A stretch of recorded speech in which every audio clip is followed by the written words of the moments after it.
Hello and welcome back to FatbossTV. Today we're back from another set of raid testing in the Suramar Palace, and we're having a look at Skorpyron. Skorpyron then. Either way, it is our first look in the Suramar Palace, and this looks to be one of the first bosses you encounter. It's at least first in the dungeon journal, but when you run in there are once again multiple paths, so you might get to choose which your first one is. But yeah, this boss, you're placed straight into a very small room with a very big scorpion, and he's all crystally, and he looks cool as fuck. Now this entire encounter is basically just dealing with loads of little scorpions the entire time, and they absolutely destroy your tanks. That said, there are various abilities that the boss also does, and we'll talk about them first. One of his most prominent abilities is Never Discharge. What he'll do is face the direction of a random player and just send out a big shockwave in that direction. Anyone hit by this ability takes a large amount of damage and will be stunned for 4 seconds, and each time you are hit, the longer the stun is. Now you do have more than enough time to actually work out which way he's facing and simply just sidestep around the boss. It has a very, very long cast time, but because there's so many things going on in this encounter, you do really still need to try and have a little bit of brain power left to keep an eye on where the boss is facing, because getting hit by this can be very, very punishing, mainly because of the other abilities that are in play. Now when we were moving from it, we also had to be very careful about not going in front of the boss due to another ability called Arcano Slash. Now this is just a frontal swipe aimed at the tank that's tanking him, which will always come in a series of 3, one after another. Anyone hit by this will take some damage, but also will gain a debuff. Whilst they have this debuff, they'll be taking some ticking damage, and in order to remove the debuff, you need to move 10 yards away from your initial location. So it kind of works like the Shackled Torment chains on Archimonde, however there isn't a penalty for breaking your chain.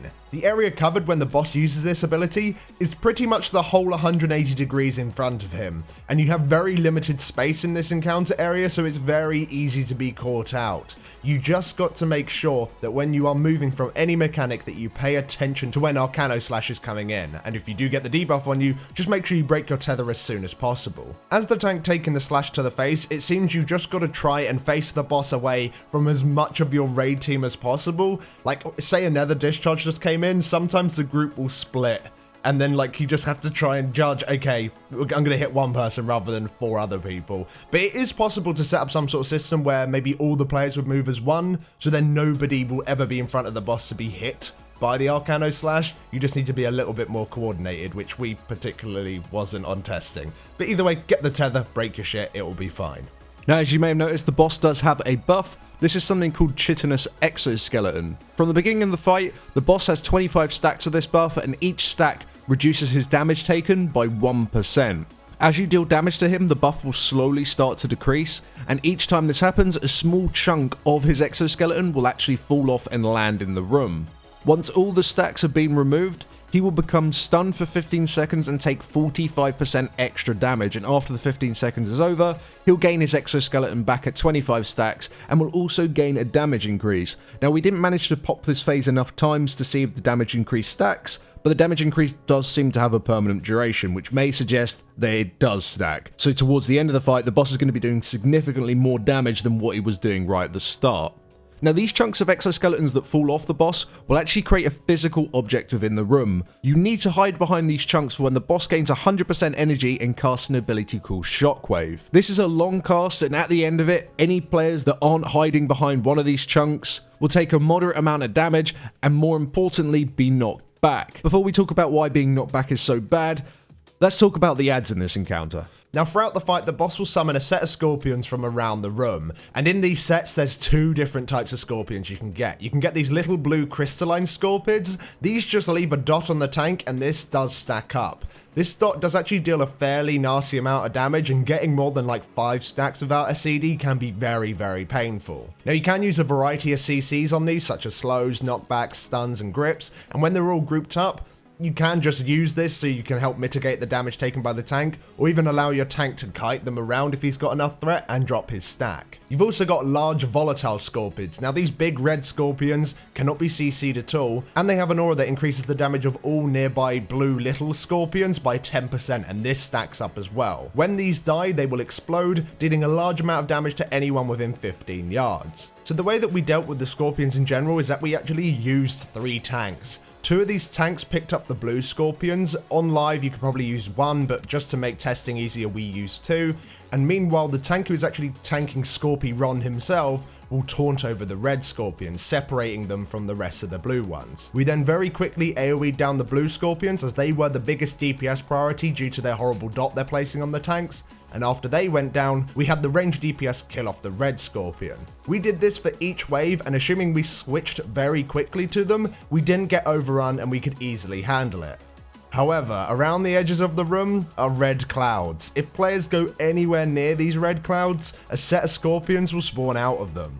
So when the shockwave came in and players didn't get behind the exoskeleton chunk, they would get knocked back to all corners of the room, spawning an absolute ton of scorpions and would all quickly die. And really, that's all this fight is. I mean, these patches of scorpions all around the room, if you spawn extra ones, it is a wipe. Unless you're able to like CC them to high heaven, so you manage to stack them all up with a mass death grip or something like that and then just stun them forever while your tank is just running away in the opposite direction and then hopefully he doesn't get hit.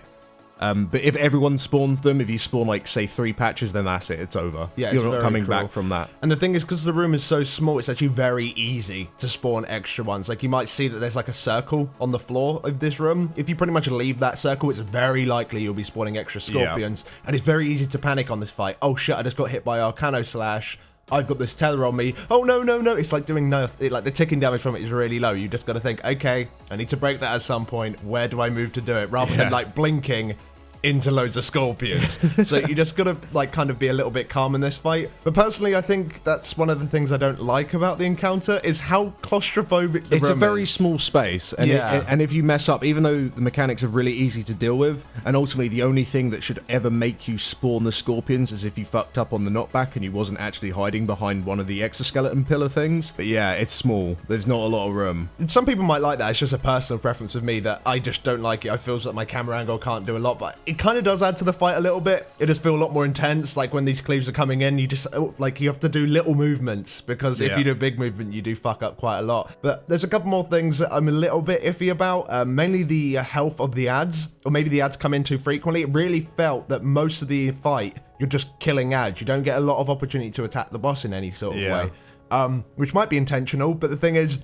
at the start of the testing, most of us were in single target specs. By the end of testing, we were all in AoE specs because it's just so important. That's just what you needed to do, yeah. Otherwise the tanks died. So. Yeah, so either the ads maybe come in maybe a little bit too frequently or they have too much health. We weren't scaled very high. We had the same scaling as we did in the Emerald Nightmare, which is like having Hymal scaling in Blackrock Foundry. Yeah. So maybe our scaling wasn't correct or anything like that. But yeah, overall I thought the boss was pretty nice. It was quite fast paced. If you fucked up, you were punished for it. And I think that's great for a first boss where it isn't the most complicated thing in the entire world. But it's very clear who fucked up because they're flying across the room and they're wiping you. And that's great. There's nothing wrong with that at all. So thank you very much for watching, guys. If you enjoyed this little preview, then please do drop us down a like. Subscribe for more. Got loads of videos coming up. Probably some class previews coming up next. And we shall see you in the next one. Thanks for watching. Thanks for watching.